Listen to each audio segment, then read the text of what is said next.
Hi, in this video I'll be discussing borderline personality disorder and the signs and symptoms.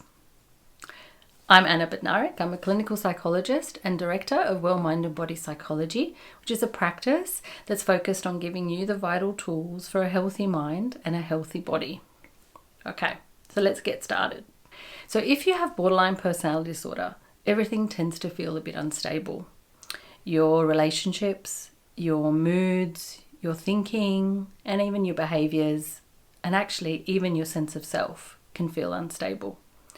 In the past, personality disorders such as borderline personality disorder have been viewed to be untreatable, that once you're diagnosed, that's it, you've got it for life. Luckily, a few decades ago, this vastly changed. We now have lots of treatments and we see everything as being possible to treat and to help someone living with borderline personality disorder not be as affected by the signs and symptoms that we're going to go through next.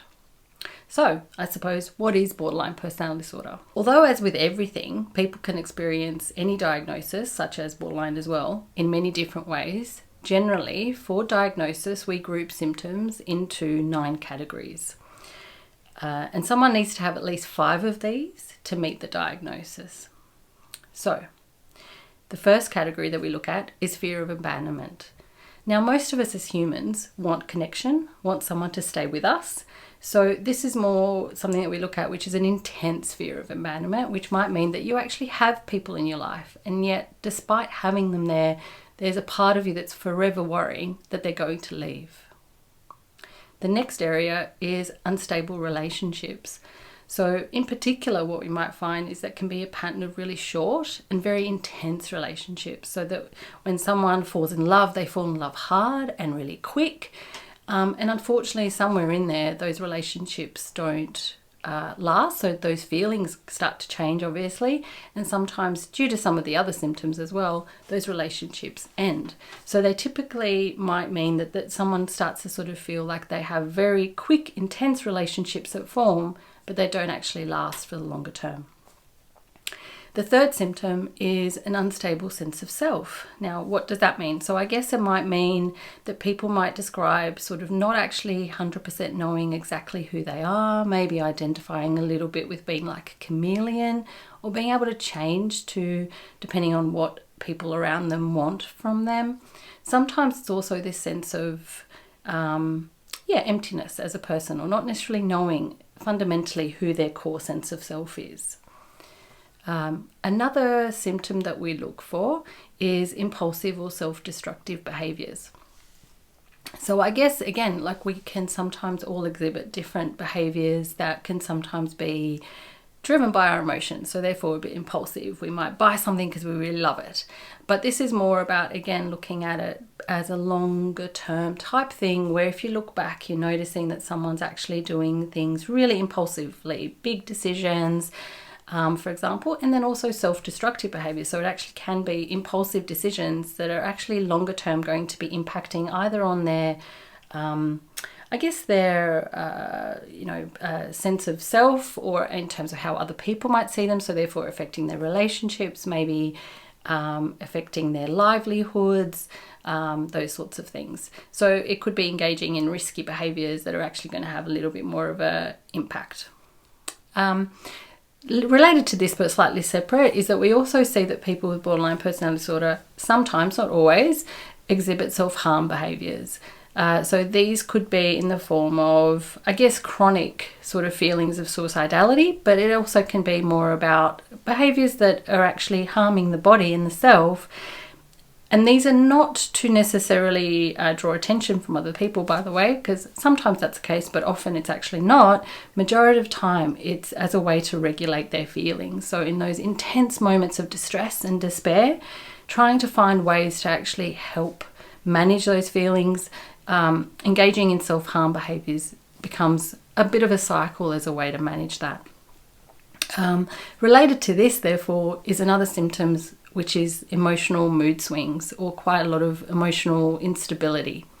And so one of the things that we often find people talking about is that one moment they can have a really strong feeling one way, And then, after a while, it drops dramatically and changes again. And usually, again, what we look for is not so much the ups and downs that every human can experience, but more about the levels of it as well. So I often talk about it, the pendulum swing. And the high that the pendulum swings is kind of that real emotional instability that we sort of look at from a diagnostic point of view, just meaning that we can have really quite a lot of high highs, best day, that was fantastic, everything's okay, and then it really drops to the depths of despair and feeling really low and nothing's going to work out, and kind of it's staying that way. Some of those feelings, by the way, can also cycle very quickly. So people can often talk about that it's just like being on this yo-yo with someone, or a lot of mood swings, obviously, as the term suggests. Other times it can be that can actually stick around, because there's other disorders that can happen alongside borderline personality disorder, of course, like anxiety and depression. So sometimes those swings can also then stay for quite a while. Okay. So related to that in terms of sense of self and emotional mood swings, etc., is also a symptom related to feelings of emptiness. So I guess I sort of think of that in that sense of who am I? And then in terms of my stable relationships or my fears of abandonment and how I'm managing feelings, what would naturally go alongside with that can be these feelings of nothingness, or quite empty inside. So when we sort of look in and we try and reflect on, hey, how am I doing, or what's actually going on, and how do I feel about everything that's happening for me, there can be this sort of sense of like an empty core inside. Again, from a symptom related to feelings, it's going to be also intense anger. So people with borderline personality disorder can sometimes experience and show very strong angry reactions, very quick to anger, and can be experienced as quite frightening, obviously, on the receiving end of that. So they can be very intense. Whereas, again, for most of us, by a certain age, maybe we can sort of feel like we've learnt the tools and the skills to try and moderate those feelings of anger that come from a place of sadness or hurt or fear. Unfortunately, someone with borderline personality disorder may not have had those skills developed just yet. And so what we're actually going to be seeing is really quick to react, very high, intense, angry responses.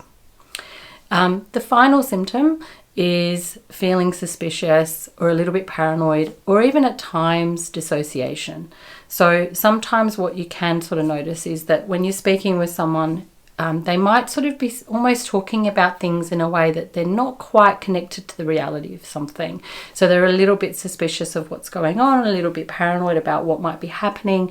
And again, if you think about all the rest of the symptoms that I've just sort of mentioned, sometimes that can make sense, because if things aren't so stable within, and emotions are swinging, and there's very strong, intense, angry feelings, and our sense of self isn't stable, and our relationships sometimes are unstable, and we're really fearing people's, I guess, intentions and whether they're going to stay, then we can also start to develop these fears around, suspicious sort of type thinking and paranoia as well, to some extent.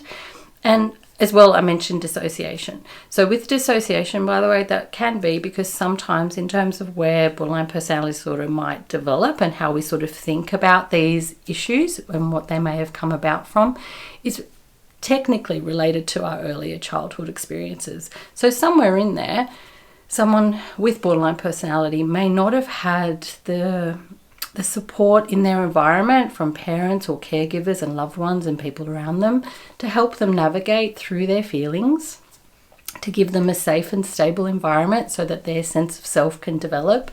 And so there can also be periods of trauma in someone's life. So as a response to that, sometimes people with borderline personality disorder also describe feelings of dissociation or experiencing dissociation. Primarily, we can see this is related to those traumatic experiences.